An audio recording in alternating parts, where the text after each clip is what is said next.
Nós estamos aqui com o nosso coração voltado para Ti. Tu conheces o meu coração, sabes o quanto isso é importante para a minha vida, para a vida da igreja, para as famílias da igreja. Rogamos por Tua bênção nesse momento, nesse tempo que passaremos juntos, depois estaremos cultuando a Ti, que seja um assunto que possa despertar interesse, que possa esclarecer, embora não consigamos fechar, definir, mas pelo menos que abra espaço na nossa mente, no nosso coração, para discernir o tempo que nós estamos vivendo e procurar, por meio da Tua palavra, da luz do Teu Espírito, encontrar respostas para a nossa época e honrarmos a nossa fé em meio a tanta diversidade. Assim nós oramos a Ti, Te agradecemos, confiamos plenamente em Ti, Senhor. É a nossa oração, em nome de Jesus. Amém. Efésios capítulo 5, versículo 15. Nós vamos ler o versículo 15, versículo 16 e versículo 17, tá? Esse é o texto base nosso, porque ele traz em si alguns pontos que são muito importantes para a gente observar. É Paulo escrevendo, como eu disse na semana passada, quando ele escreve essa carta, ele está preso. E a preocupação dele é com a igreja, não é nem com ele. A preocupação dele é com a igreja. E ele escreve assim: portanto, vede prudentemente como andais, não como nécio, e sim como sábios, remindo o tempo, porque os dias são maus. Por esta razão, não vos torneis insensatos, mas procurai compreender qual a vontade do Senhor. Esse é um texto precioso. A igreja sempre foi um povo de uma cultura própria, a cultura do reino de Deus, mas ele é inserido em outras culturas. E sempre foi um desafio da igreja você não só defender a fé cristã, mas comunicar a fé cristã, que é única, no meio da cultura para a qual a igreja está enviada. E esse ponto, para nós aqui, ainda é mais acentuado. Então, em toda a trajetória cristã, desde a época de Paulo, sempre houve necessidade de algumas coisas que esse texto nos mostra. E essas necessidades hoje, elas são fundamentais. E como eu costumo observar, talvez a igreja esteja meio adormecida com relação a isso. A igreja não está sabendo muito entender o que é isso. A gente vive um cristianismo muito domesticado, né? A nossa fé se tornou muito privada, né? Muito entre nós. A gente não foi preparado para articular a nossa fé na esfera pública. Por isso que os nossos jovens se perdem na universidade, nos campos educacionais, porque eles são tomados por outras culturas, por outras ideologias, e como eles não sabem articular uma cosmovisão cristã bem definida, eles acabam absorvendo a cosmovisão, as diversas cosmovisões que existem na cultura, traz para dentro de si e cria espécie de um cristianismo híbrido. Ele tem uma consciência de verdade cristã, mas a maneira dele enxergar o mundo e interagir vem do próprio mundo. Isso é um fenômeno altamente presente hoje. Então, de acordo com esse texto, a Igreja do Senhor, e você pensa em hoje, sempre teve necessidade de um andar prudente e sábio. Por isso que ele diz assim: vejam prudentemente como vocês andam. Esse andar é a maneira de viver, né? Vejam prudentemente como vocês estão vivendo, porque vocês estão dentro de uma outra cultura. Vocês fazem parte de um reino que chegou, que é o reino de Deus, e o reino de Deus tem seus princípios, seus valores. Daí um ponto importante para a gente entender: um cristão autêntico, ele não tem opinião própria sobre determinadas questões que envolvem o comportamento humano. Por que ele não tem opinião própria? Ele defende aquilo que o reino que ele representa defende. Então eu não posso ter uma opinião. O que eu acho do casamento? Eu não acho. Casamento é aquilo que a Escritura me diz que é. Então não é o que eu acho, não é a minha opinião. É aquilo que o reino que eu represento determina. É aquilo que o Deus que me criou estabeleceu e a maneira como se desenvolve. Então eu tenho que viver, nós cristãos precisamos viver de duas formas: prudentemente e sabiamente. E como a própria Escritura nos ensina, irmãos, a sabedoria, ela é filha do temor. É o temor a Deus que produz sabedoria. Não existe sabedoria, pelo menos a sabedoria cristã, sem temor a Deus. O temor a Deus é o princípio da sabedoria. A falta de temor a Deus é o princípio da insensatez. Então, quando ele diz, vejam prudentemente como andam, não como nécio, e sim como sábio, essa sabedoria aqui é fruto do temor. Eu preciso andar... Agora, eu quero que vocês analisem esse texto comparando com o nosso tempo. O que o texto bíblico está dizendo é que nós precisamos viver de maneira sábia nessa geração, que é diferente da de Paulo. A gente vai ver isso aos poucos aqui. A segunda coisa que ele fala é de necessidade de remir o tempo. E esse remir o tempo tem a ver com resgatar um tempo que havia sido desperdiçado.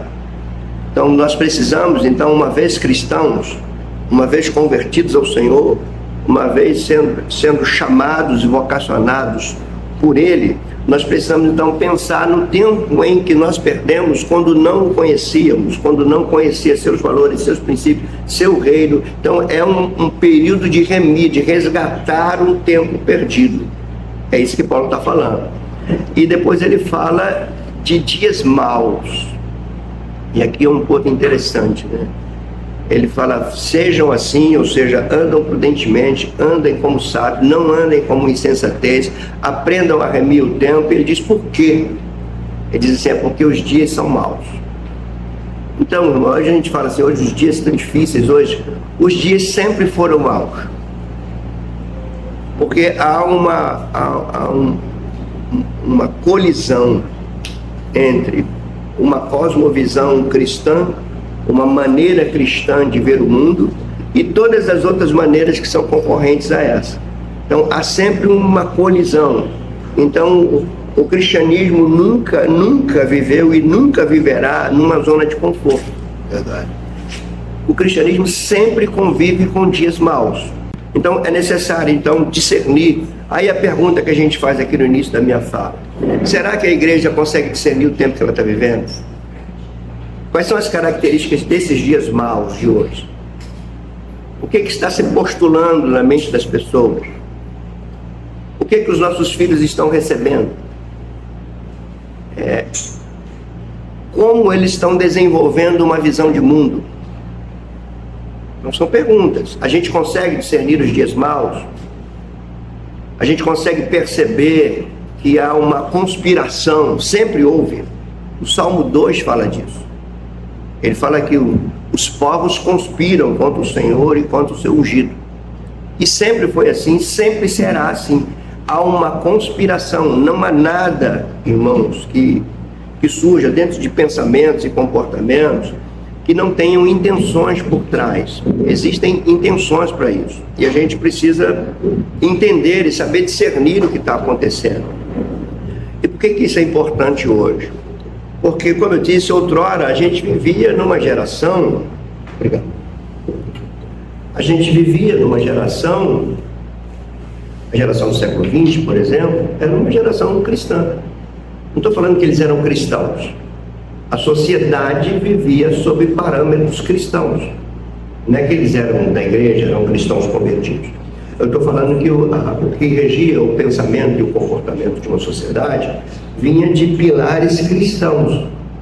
Então, o que se pensava sobre casamento estava com base naquilo que o cristianismo fala sobre casamento. Mesma coisa para aborto, mesma coisa para sexualidade, mesma coisa para divórcio, novo casamento. A gente sempre teve a geração sempre teve um pensamento cristão. Maneira de enxergávamos a família era uma maneira cristã de enxergar a família. Era muito comum a família se reunir, os filhos respeitando os pais, os filhos reconhecendo que os pais têm autoridade sobre eles. Isso acabou.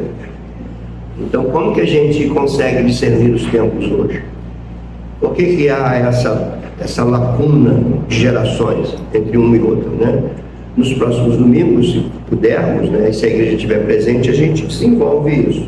Mas, um andar sábio, remir o tempo, compreender que os dias são maus e saber descrever esses dias, entender por que esses dias são maus e principalmente os pais que estão aqui, é fundamental para nós entendermos isso, porque os nossos filhos não sabem se defender disso. Eles não sabem, eles não têm o filtro cristão que nós tínhamos. E eles vão aprender com seus professores, eles vão aprender com os pensadores do século XXI, os pensadores da pós-modernidade. E é interessante o texto, se você ainda está com Efésios aí aberto, ele vai falar de remir o tempo, e depois ele fala de algo precioso: compreender qual a vontade do Senhor. Está aqui. E de novo a gente faz pergunta: será que a igreja compreende qual é a vontade do Senhor nessa geração? Qual é a vontade do Senhor para a igreja nesse tempo, nesses dias maus? O que o Senhor requer do seu povo, da sua igreja? Talvez a gente não tenha essas respostas. Talvez a gente nem faça essas perguntas. O que o Senhor quer de mim? Nós estamos habituados a sairmos da nossa casa no domingo, cultuamos a Deus, participamos da escola bíblica e vamos para casa, e entre um domingo e outro nós estamos jogados nessa geração aí, nessa pós-modernidade. E será que a gente sabe qual é a vontade do Senhor? Qual é a vontade do Senhor na minha relação com os meus filhos? Qual é a vontade do Senhor na tua relação com o teu trabalho, com os teus estudos? Ok? Qual é o desejo do Senhor para essa geração? Reparem, irmãos, Paulo está preso. Ele está preso. Ele sabe que o cristianismo está adentrando o Império Romano. Ele sabe que é um choque de cultura. Ele sabe disso. É diferente de hoje, a gente vai ver já já. Diferente de hoje. O cristianismo ali está entrando. Hoje o cristianismo está saindo do meio de uma geração. Então esse discernimento é fundamental. Ali o cristianismo está entrando. Ele está lidando com uma cultura greco-romana que tinha ideias totalmente peculiares sobre sexo, sobre casamento, muitas coisas que a gente vê hoje. Por exemplo, a defesa e a comemoração da liberação do aborto, a defesa e a comemoração da união homoafetiva, tudo isso era presente no Império Romano quando Paulo entrou. Era comum o sexo liberado. O senhor da casa, ele tinha total liberdade de fazer sexo, e fazia sexo com sua esposa, com seus empregados, com quem ele quisesse, com criança, com homem. E a ideia naquela época é que o sexo, ele tinha uma conotação diferente de hoje, ele tinha uma conotação religiosa. O sexo era endeusado. Então, o empoderamento espiritual vinha também por meio das relações sexuais. Por isso que tinha as prostitutas cultuais. Então, quanto mais sexo, mais religioso, mais próximo de Deus, né? Então, o sexo é colocado no lugar de Deus já no primeiro século. É o cristianismo que acabou com isso. O cristianismo mostrou, não, o sexo é criação de Deus. Ele não é Deus, ele é criação de Deus. E como criação de Deus, nós precisamos, por meio do sexo, glorificar a Deus. Bom, tudo que o Senhor cria para a sua glória. Então, se o sexo é criado por Deus, é para a glória dele. A relação sexual tem que ser para a glória dele. O trabalho tem que ser para a glória dele, porque ele foi o criador do trabalho. A forma como administramos o nosso tempo tem que ser para a glória dele, porque foi ele que criou o tempo. Tudo isso, irmãos, começa a nos denunciar que a nossa visão ainda é muito limitada. Nós não temos um cristianismo com uma visão holística, com uma visão ampla. A gente tem um cristianismo pontual, que é uma coisa que eu vou falar daqui a pouco. Então, um espaço como esse é fundamental para a gente entender isso. Fundamental para a gente refletir. Quando eu propus isso, não é procurando o que fazer não, porque não sei, vocês sabem que tem muita coisa para eu fazer, mas é a necessidade disso. Necessidade de, enquanto igreja, enquanto pastor, a gente se posicionar. Nós não podemos cruzar os braços diante de tudo que está acontecendo. E eu já acho que nós estamos acordando tarde, eu já falei isso para vocês. O despertar nosso já está sendo tarde, porque não houve uma proatividade nossa. Então, o que está tendo é uma reação. A gente está reagindo àquilo que se impôs. E muitos não sabem como reagir. Muitas igrejas não sabem como reagir. Então ele vai falar para compreender então essa vontade do Senhor. Então, no primeiro século é isso. Aborto, por exemplo, não era nem a questão de abortar no ventre, não. As crianças nasciam e se a pessoa fala assim, não gostei, jogava fora. As crianças eram colocadas do lado de fora da casa, numa espécie de gavetazinhas, ficavam ali para morrer queimadas no sol, no calor e tudo. Quem salvou muita criança foram os cristãos, que tiravam e cuidavam. Então, quando se fala hoje da banalização do aborto, meu corpo, minhas regras, eu sou dono de mim mesmo e eu quero que tenha vida aquilo que eu quero. Se eu não quero, eu mato. É muito interessante isso. Qualquer pessoa que vê uma filmagem sobre aborto, como ocorre um aborto, que a gente não tem tempo, né? Eu terminei de ler o livro agora, e agora como viveremos. E num dos capítulos, interessante que ele fala de cosmovisão, só que ele vai trazendo histórias, né? Ele traz a história de um médico que abortava direto. Ele começa, se não me engano, é o capítulo 22, se eu não me engano. Ele começa esse capítulo mostrando um médico fazendo um aborto. E ele estava abortando o próprio filho, que ele teve com uma amante. Ele estava abortando. Dias depois, um tempo depois, ele começa a se interessar por isso. E quando ele percebeu o que ocorre com uma criança, quando ela está sendo abortada, ele mudou completamente. E ele, ao invés de ser alguém pró-aborto, ele virou alguém pró-vida por conta disso, né? Mas não tem tempo de falar disso. Esses assuntos eu, inclusive, quero tratar com vocês aqui. Como que um cristão vê aborto, por exemplo. A pergunta é, como o cristão vê o aborto? A gente responde com uma pergunta. Como o cristão vê a vida humana? O que é a vida humana para o cristão? Onde ela começa? Quem é o Criador? Quando a gente define essa cosmovisão, a gente vai saber qual é o nosso posicionamento sobre o aborto. Então vamos prosseguir. Eu quero falar agora rapidamente de um processo de cristianização e descristianização da sociedade. Só para vocês entenderem isso. O ponto da minha fala hoje é situar vocês em tudo que está acontecendo, mostrando que o que está acontecendo já é desencadeado por muito tempo. A gente vive hoje a consumação de coisas que têm sido orquestradas já há séculos. E a gente não percebeu isso. Bom, vamos lá. Como eu disse ainda agora, o cristianismo ele surge no mundo pré-cristão. Eles não sabiam o que era isso. Eles não sabiam o que era cristianismo. Tanto é que logo no início eles confundiram o cristianismo com o judaísmo. Depois colocaram uma espécie de apelido para os cristãos, eles não sabiam o que era isso.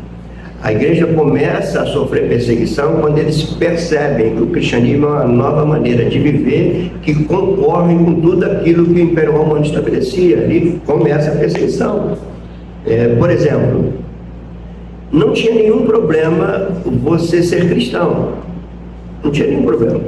Não tinha nenhum problema você falar que adora Jesus Cristo. Não tem nenhum problema. O problema é quando você dizia que você adora somente a Jesus Cristo. Ali que era o problema. Somente não. Você pode adorar Jesus Cristo, mas os outros deuses do Império também precisam ser reverenciados por vocês. Quando o cristão dizia não, aí ele sofria perseguição. Então o cristianismo surge no mundo pré-cristão, ele vai se desenvolvendo, você vai ver no livro de Atos dos Apóstolos isso, né? O cristianismo surge em Jerusalém, o Espírito Santo é derramado sobre a igreja, e a igreja então tem uma missão de adentrar o Império Romano, levando a mensagem do Evangelho, anunciando a chegada de um reino, de um Salvador, e estabelecendo novas maneiras de viver à luz do cristianismo.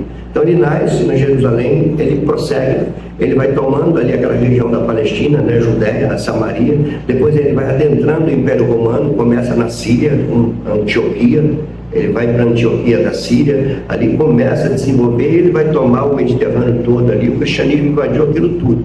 O que ocorre nesse momento?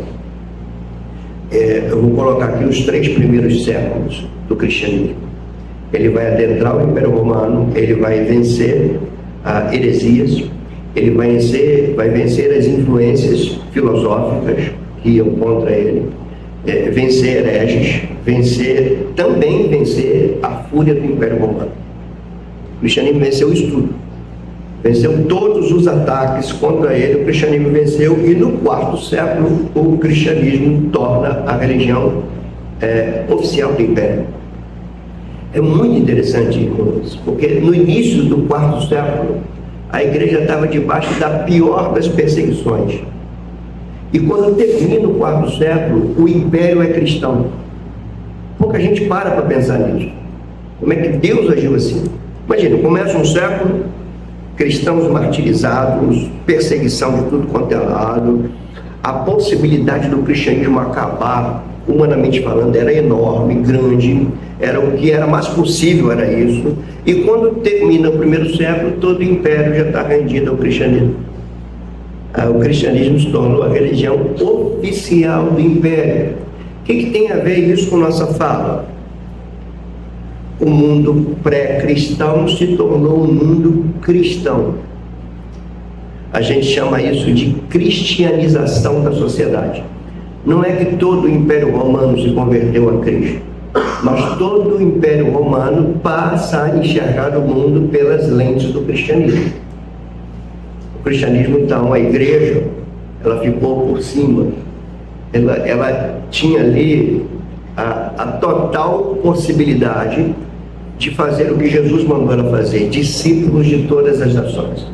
Ela poderia ser a professora das nações ali. E a sociedade se cristianizou. Mas você que conhece a história, a gente vai ver, o mundo pré-cristão se torna um mundo cristão, a sociedade se cristianiza, os valores cristãos agora vão dominar mentes, pensamentos e comportamentos da pessoa. Não é que as pessoas vão fazer as coisas certas, mas as pessoas sabem quando estão errando, porque tem um pressuposto cristão que diz isso é errado. Então elas fazem sabendo que está errado, porque tinha um pressuposto cristão. Esse é o mundo cristão. Ele vai aí do século IV até o século XIV, vamos dizer assim. E o ponto que a gente tem aqui de crítica nessa época é que no tempo em que o mundo se tornou cristão, a igreja perdeu a sua essência.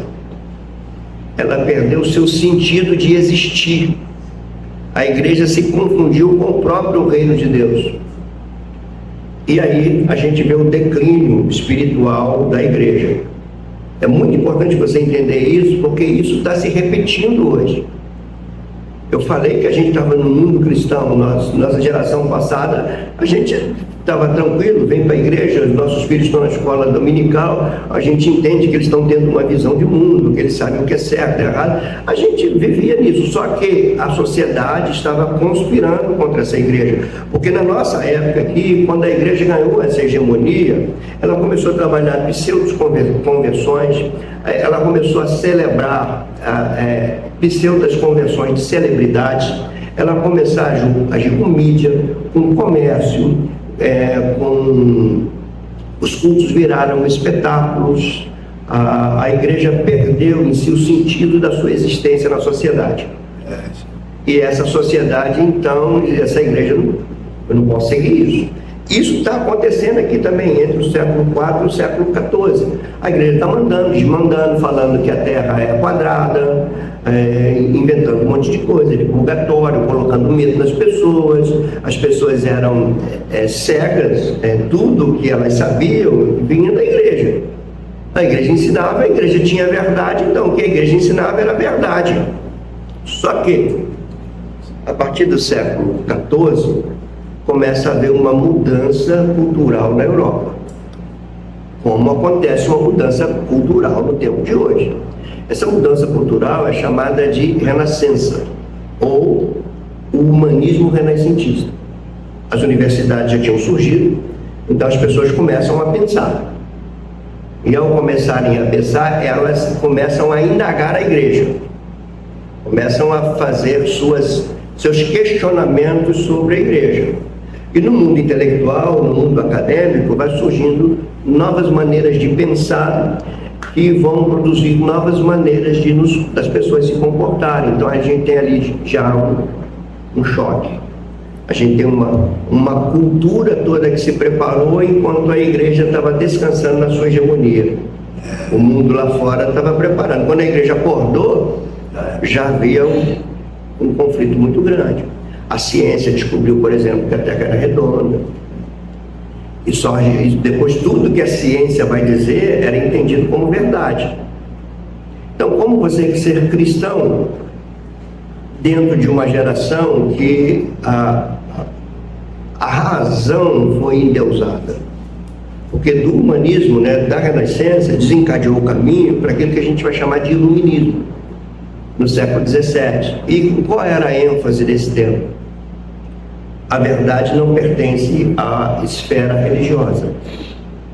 A verdade pertence àquilo que a ciência estabelece e àquilo que a razão comprova.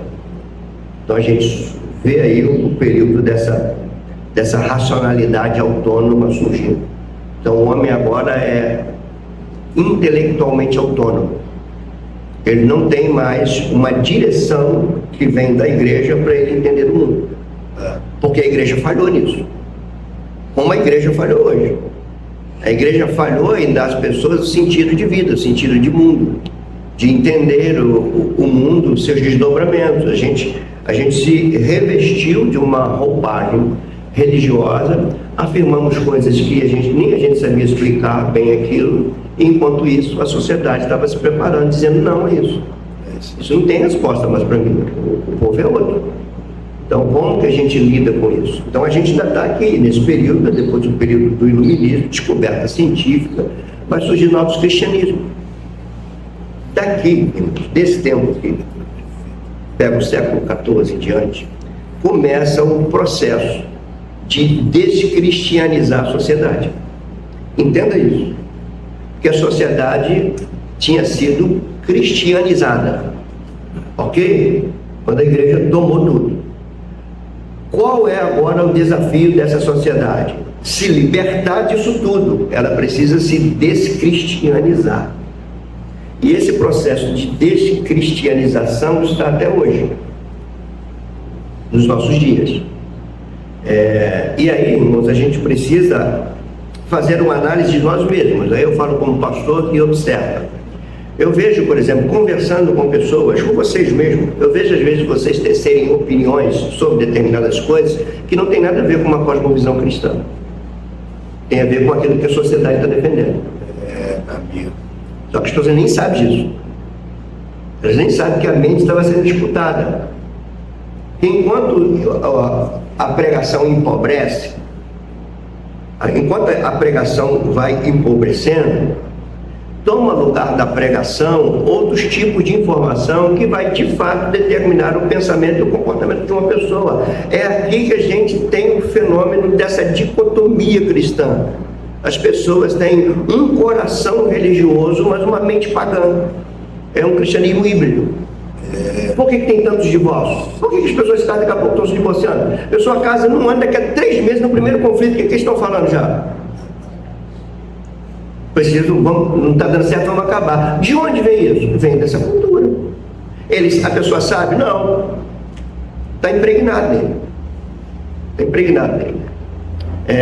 Algum tempo atrás, eu me lembro que eu estava no carro, dirigindo, e foi uma época em que havia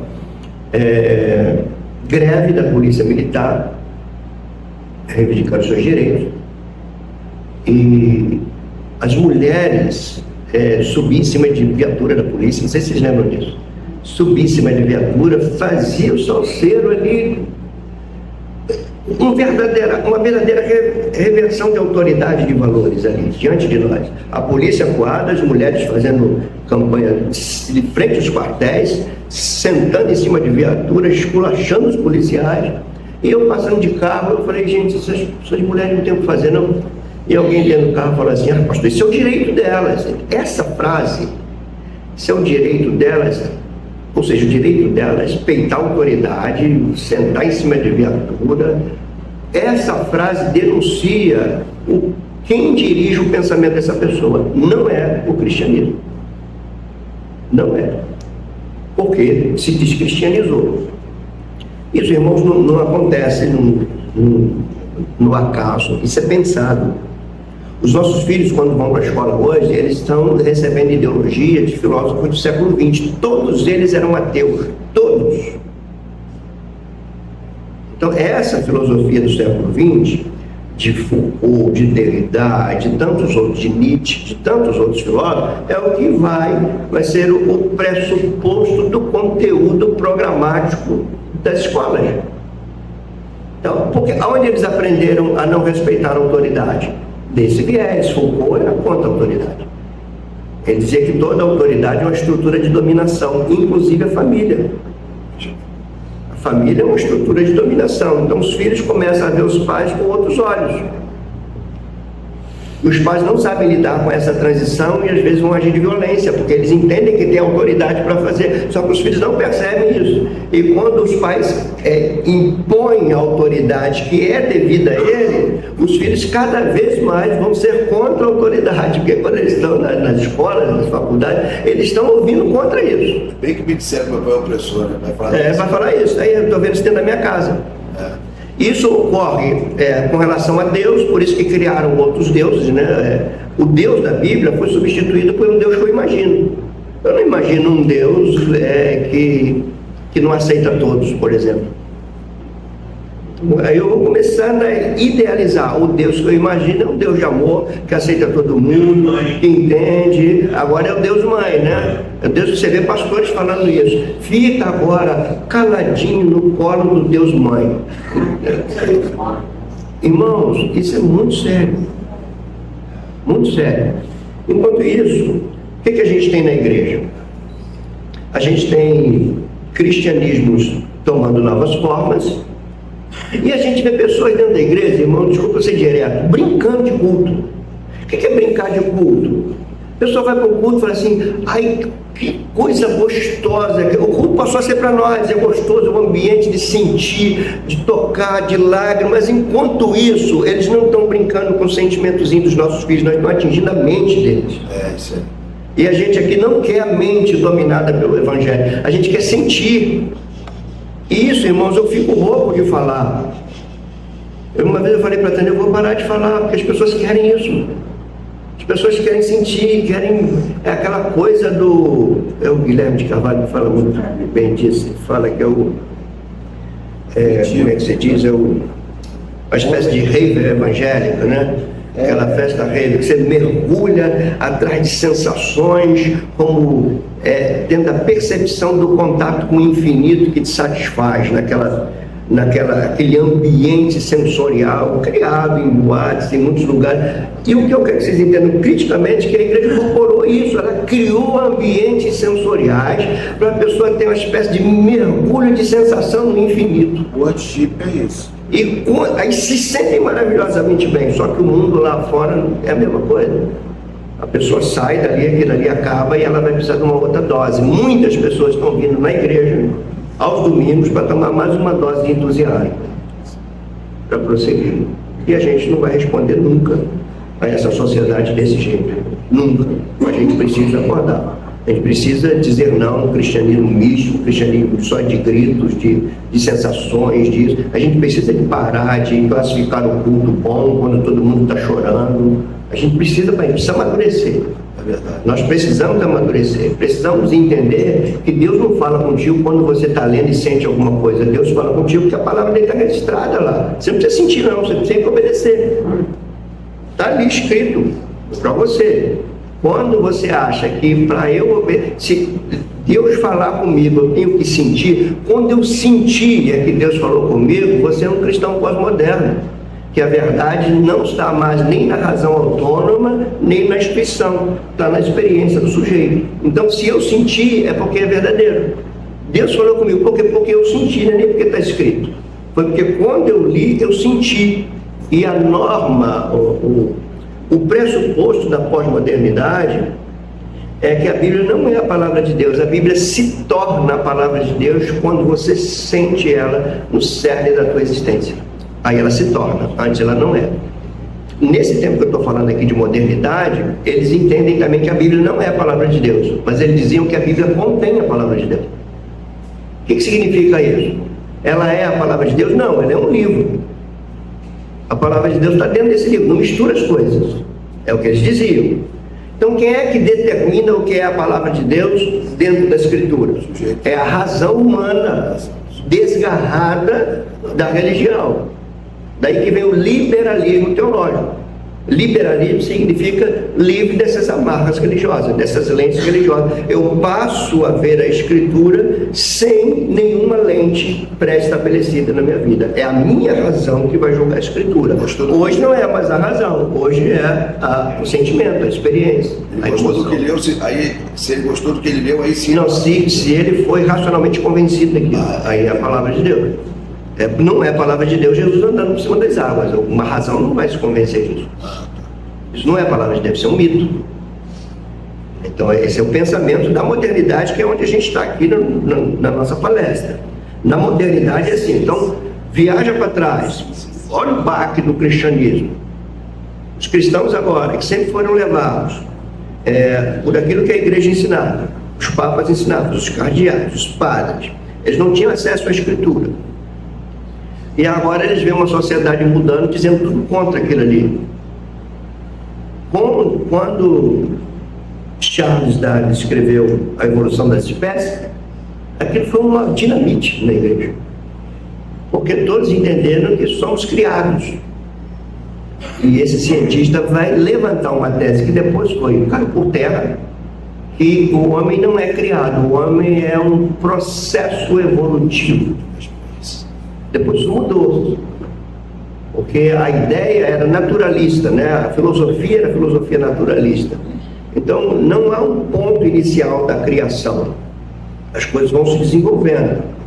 Mais na frente que a filosofia vai mudar e eles vão começar a dizer, não, houve um início. Houve um início, a coisa não vai desenvolvendo nada, houve um início, daí que surgiu a teoria do Big Bang. Houve um início, desse início as coisas começam a evoluir. Imagina o pensamento cristão dentro de uma sociedade que entende que não há um Criador mais. Nós não somos frutos de um ato criador de um ser supremo. Nós somos, no máximo, a evolução de uma explosão cósmica. Imagina isso agora. Como é que você lida com isso? Agora você traz para os nossos dias. Imagina os nossos filhos que já foram previamente, a mente foi previamente trabalhada e nós precisamos entender que fomos bem ingênuos nisso, né? Como eu disse para vocês, as ideias começam no mundo acadêmico, inalcançável pelos pobres mortais que somos nós. Somos grandes pensadores, eles estão idealizando novas maneiras de pensar e de ver o mundo. Quando essas ideias então são maturadas, elas descem para um patamar inferior e elas começam a ser divulgadas. Aí você vai ver as mídias trabalhando nisso, as artes trabalhando nisso. A gente vai ver depois a educação tentando sistematizar as novas maneiras de agir, de se comportar, e depois a gente vai ver a legislação blindando tudo isso, protegendo tudo isso. É o que está acontecendo hoje. Quando Gilberto Gil cantava aqui,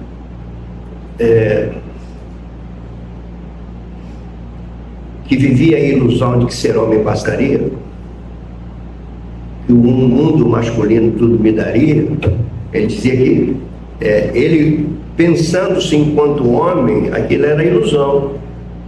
Ser homem bastaria. Depois ele complementa e diz: a minha porção mulher, que até então se resguardava, é a porção melhor que eu tenho agora em mim. Só que a gente vai cantando isso, a gente não consegue perceber que tem uma cosmovisão por trás disso que está formando novos pensamentos. É a mesma coisa que o Pepeu Gomes ainda vai teologar.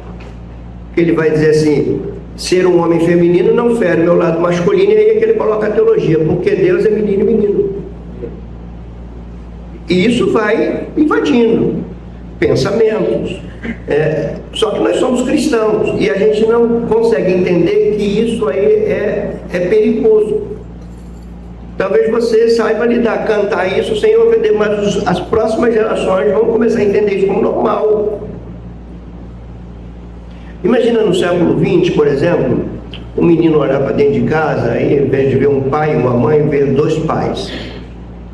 Como que esse menino ia reagir? Que coisa é essa? Mas você pode ter certeza que os meninos que nascem agora não vão ter nenhuma reação mais com a vida. Vai ser totalmente normal. Por quê? Porque isso foi arquitetado, isso foi orquestrado. E a gente estava brincando de culto, como eu digo para vocês, a gente estava brincando de culto, os cantores de gospel viraram celebridade, e tudo isso. A coisa é grande demais para a gente falar em pouco tempo. Então há essa descristianização. Essa descristianização, hoje, ela chega talvez ao seu clímax. O período que eu estou falando aqui ainda, do século XIV em diante, a gente chama de período que deu início à modernidade. Qual era o pressuposto da modernidade? A razão é senhor de si mesmo. A razão determina o que é certo, a razão determina o que é errado. Há uma verdade objetiva. Não pode haver duas verdades sobre a mesma situação.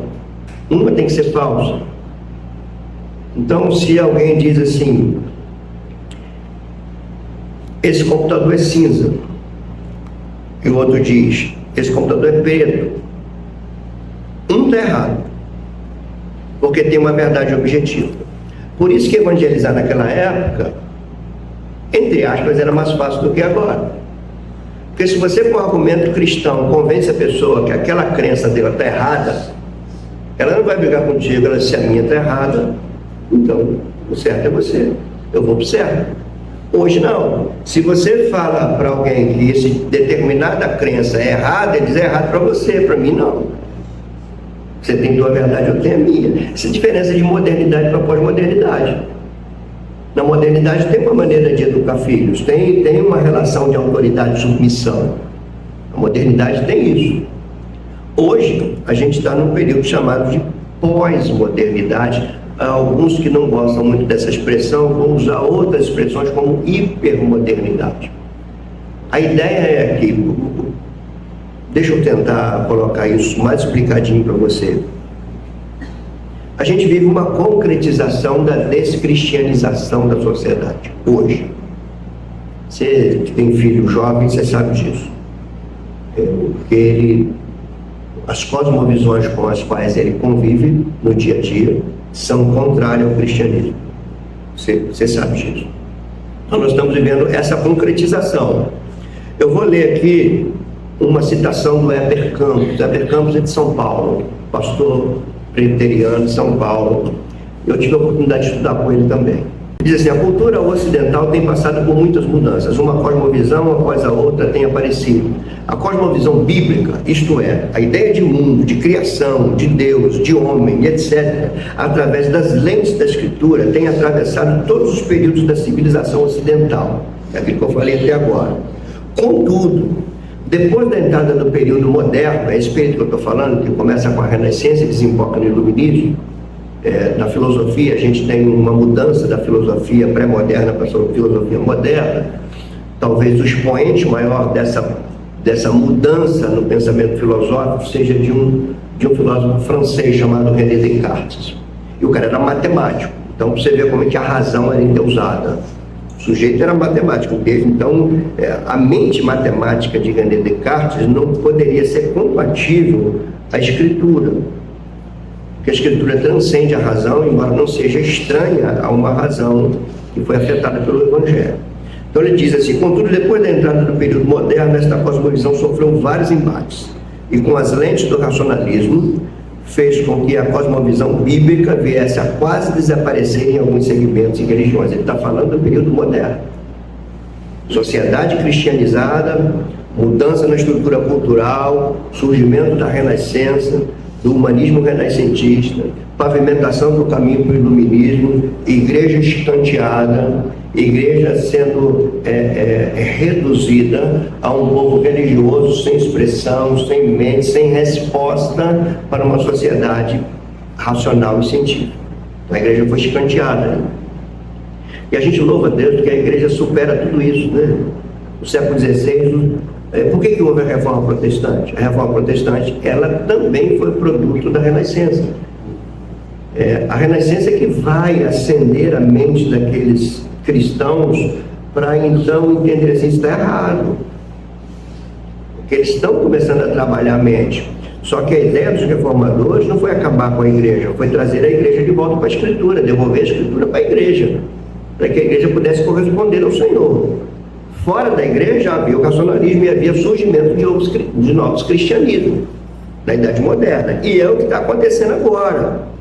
Hoje surgem também novos cristianismos. E o meu desejo é que você entenda isso. Nem tudo que se diz cristão hoje é cristão. Nem tudo que se diz igreja hoje é igreja. Você precisa entender isso. Senão você vai abraçando tudo. Basta um ambiente ser bom, o louvor ser legal, envolver você, e você já está classificando ali aquilo como igreja, como um movimento autêntico do cristianismo. E pode não ser. Não estou falando que todos não são, tá? Estou falando que pode não ser. Prosseguindo, dessa descristianização vem um caminho para a pós-modernidade. Quando é que ela surge? Quando os ideais da modernidade caem por terra. Quais eram os ideais da modernidade? Gente, desculpa se eu estou sendo complexo, mas eu preciso que vocês entendam isso. Quais eram os ideais da modernidade? A construção de um mundo melhor pela libertação da razão. O homem livre das garras religiosas, e o homem agora um ser que pensa, por isso existe. Eu penso, logo existe.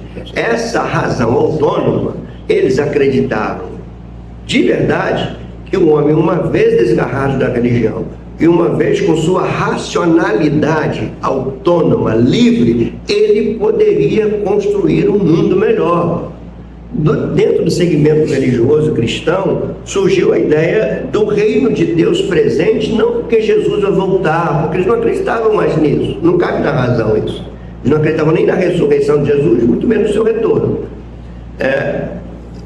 Como então o reino de Deus vai surgir dentro dos novos viés de cristianismo dessa época? O reino de Deus vai vir quando o homem, com a sua razão liberta, ele vai construir um mundo melhor através do amor, através da ética, vinda da razão. A gente vai ter um mundo melhor. E eles acreditaram muito nisso. Da virada do século XIX para o século XX, isso era um pensamento concreto. Só que houve, o que a modernidade sofreu? Inconsistência ideológica. Algumas coisas não batiam. E outra coisa que ela sofreu foram as guerras do início do século passado, do século XX. Então o que se vê? Aí de novo o mundo está em abalo. Essa modernidade, o que ela produziu? Guerras. Ela produziu guerras. O homem com a razão autônoma, ele construiu armas poderosas. O homem com a razão autônoma, ele se embebeceu do desejo de domínio de uma raça só, de um mundo só. E a gente vê isso nas duas primeiras guerras mundiais. As duas primeiras guerras mundiais, eu poderia dizer que ela foi o choque letal da modernidade. Só que surge um vácuo. Se a modernidade não deu certo, se a razão autônoma não deu certo, qual é o caminho? De volta à religião cristã, de novo o mundo está sofrendo alterações, a igreja precisa se posicionar, ali ela está com faca e queijo na mão, porque a modernidade não deu certo, os ideais do iluminismo ruíram, acabaram. O iluminismo responsável por desencadear o processo da Revolução Francesa. Eram os ideais iluministas que levantavam a bandeira da Revolução Francesa. Isso tudo vai trazer um baque muito grande para o pensamento moderno e fica um vácuo. E agora o que vem? Então deve vir alguém deve haver um tempo que substitua a modernidade. Então isso seria uma pós-modernidade. Na pós-modernidade, a razão não é o centro de tudo, porque não deu certo com a modernidade. A verdade objetiva que norteia tem que cair por terra, porque não deu certo com a modernidade. Então o que a pós-modernidade vai postular? A ausência de uma verdade absoluta. Vamos relativizar tudo. A pós-modernidade relativizou esses conceitos todos. Então hoje, não há essa noção de verdade absoluta. Se na modernidade acreditava-se que o mundo era melhor por conta da razão autônoma, a pós-modernidade acredita num mundo melhor criado pelas pessoas sentimentalmente livres. Suas experiências que ditam o que é melhor para ela. Então, o que é melhor para mim, o que a minha experiência me diz, pode não ser o melhor para o Alex, que a experiência dele diz outra coisa. E aí a gente vai construir um mundo melhor, porque não depende da minha experiência se impor sobre a dele. Não depende da minha verdade se impor sobre a verdade dele. Nós vamos construir um mundo melhor, porque cada um vai ter a sua verdade, e quem se opor a isso é intolerante. É isso aí mesmo. Isso é a pós-modernidade, gente. Está aí nas nossas barbas. Nós talvez não tivéssemos visto isso. Aí deixa a igreja quietinha ali, no lugar dela, se tá bom assim. A ideia não é acabar com a igreja. Deixa quietinha, cada um na sua. A igreja é uma verdade. Cada um na sua. Ela é uma verdade. Verdade para eles. Não é verdade para nós.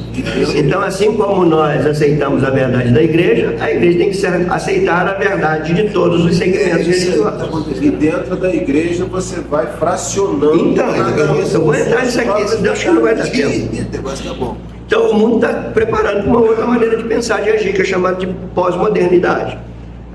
Vou de novo aqui citar o Weber Campos, que diz assim: as últimas décadas do século XX têm sido caracterizadas por movimentos filosóficos, teológicos, que romperam com tudo que historicamente tem sido crido como verdade fundamental, da qual não se poderia abrir mão. Esses movimentos têm tomado vários nomes: secularismo, relativismo, pós-modernismo, pluralismo. Tudo isso está debaixo de um guarda-chuva só. E ele fala nisso aqui.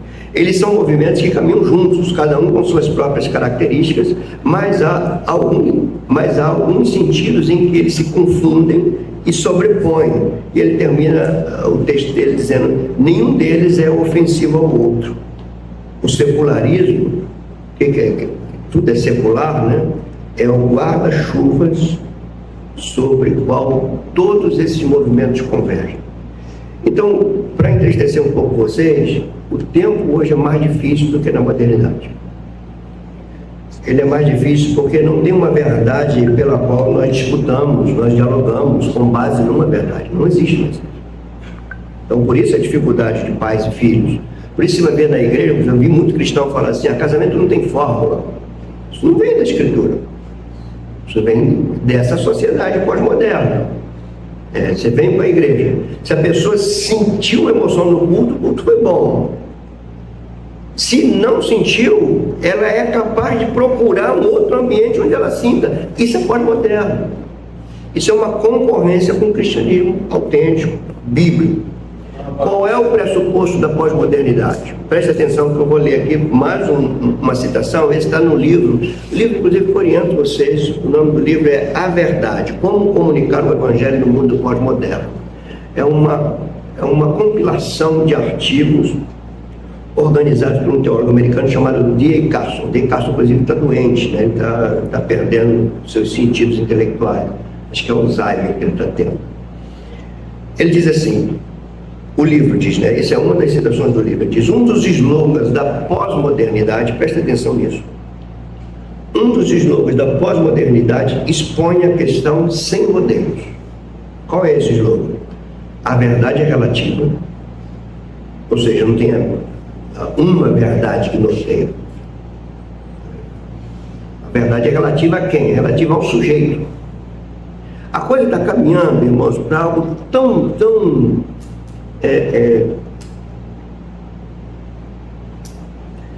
o pior que você possa imaginar. A coisa está caminhando para algo tão pervertido que já tem gente, você já deve ter visto aí, né? Não, eu sou homem, mas eu me sinto melhor como um cachorro. Aí você pensa que é brincadeira? Não, ele vai se comportar como um cachorro. Isso já está acontecendo. Isso é questão da pós-modernidade, ou seja, ele é o que ele quer ser. E acabou. Ninguém manda nisso. Imagina uma mãe, gerou 9 meses, daqui a pouco tem um filho: não sou teu filho, eu sou um gato. Vocês estão rindo, mas é sério. Ele começa a se vestir de gato. Ele quer se alimentar como gato. E quando você vai dizer, seu corpo é meu, isso é pós-modernidade, gente. Quantos de vocês aí, quantos de todos nós aqui, tem sofrido como teu filho, a tua filha chega em casa e ele é tão empoderado ou tão empoderada que ele tem peito para chegar para você, olha, eu sou menina sim, mãe, mas eu não gosto de menina, eu não quero viver com menina, eu quero viver com, ou melhor, eu sou menina, mas eu não gosto de menino, eu quero viver com menina. E aí o que acontece? Outrora, se a pessoa tem um sentimento desse, vamos lá para a modernidade. Se a pessoa tem uma coisa dentro dela disso, ela vai suprimir isso. Por que ela vai suprimir? A sociedade está dizendo, isso está errado. Então ela suprime aquilo. Não é que ela não tenha, mas ela entende que é errado. Ela suprime. Então o herói nessa época é aquele que tem força para deter seus impulsos que ele sabe que são errados. Então esse é o herói.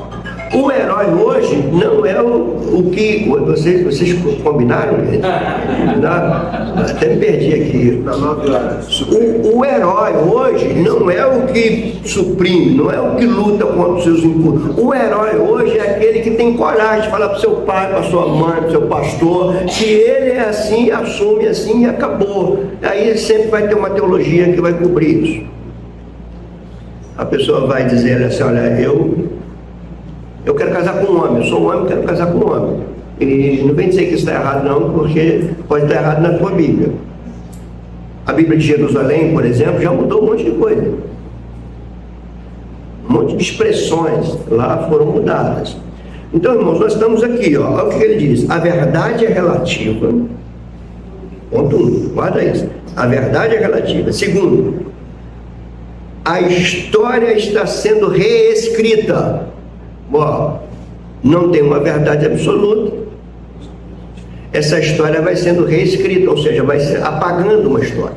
Vocês vão ver nas próximas palestras que uma das características da pós-modernidade é anular histórias longas. Eles anulam isso. E se você reparar bem, está na tua vida. Você não gosta de coisas longas mais.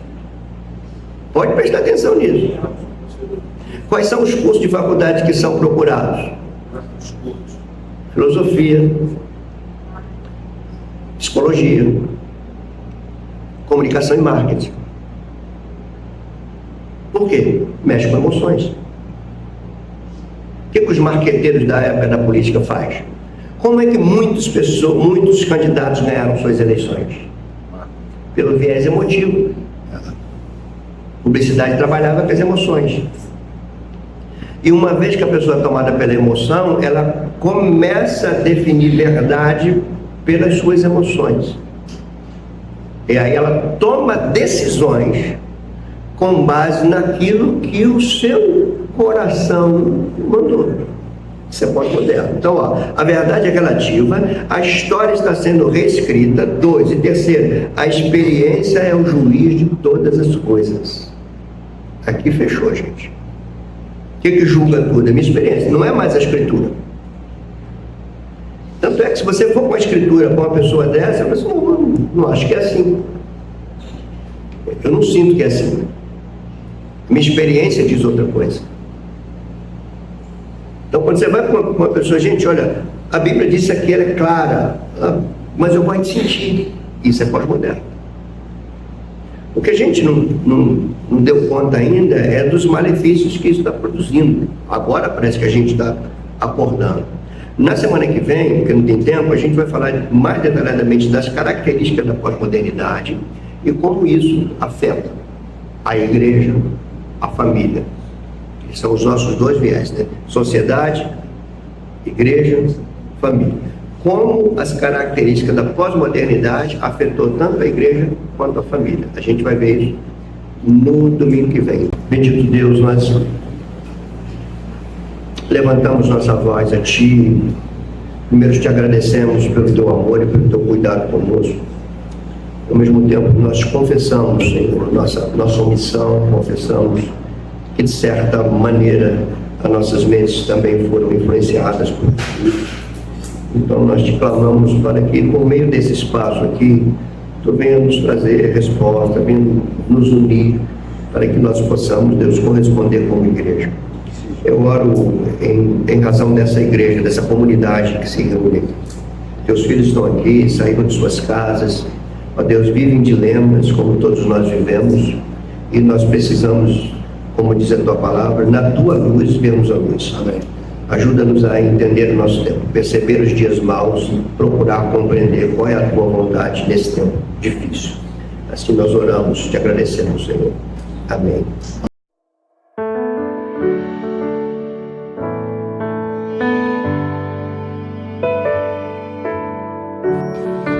Avenida.